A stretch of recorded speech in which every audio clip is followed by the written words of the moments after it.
ముఖ్యంగా రేట్స్ ఇచ్చి 2 సంవత్సరాల క్రితం భీమ్లా నాయక్ రిలీజ్ అయినప్పుడు 10-15 రూపాయల టికెట్తో వచ్చినప్పుడు నేనేమన్నా, కానీ మీ కోరిక మేరకు ఈరోజు టికెట్ రేట్స్ పెరిగి ప్రభుత్వం మనదొచ్చి మన సినిమా ఇప్పుడు రిలీజ్ అయ్యింది. ఆ రోజు మీరు పంతం కొద్ది చూశారు. ఈరోజు ఆ రోజు పెట్టిన ఎఫర్ట్కి ఇది బయటకు వచ్చింది.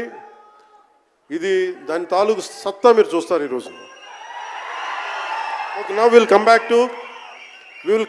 To the story of Harihara Veeramallu.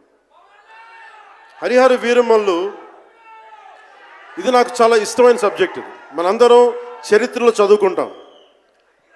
భారతదేశం ఎవరి మీద దాడి చేయలే, భారతదేశం ఎవరి మీద కూర్చొని ఆక్రమణం చేయలే.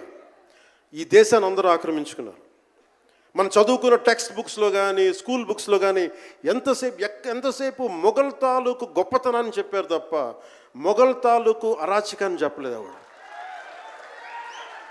Akbar is great, Shahjahan is great, Aurangzeb is great అంటే what they had done.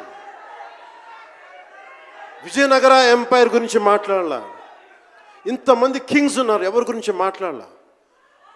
We always heard about Mughals' greatness, but what Aurangzeb has done to our country, సొంత తమ్ముడిని చంపేసి దారా సిక్కుని చంపి షాజహాన్ని జైల్లో పెట్టి నువ్వు హిందువుగా బతకాలి అంటే నువ్వు ట్యాక్స్ కట్టాలి,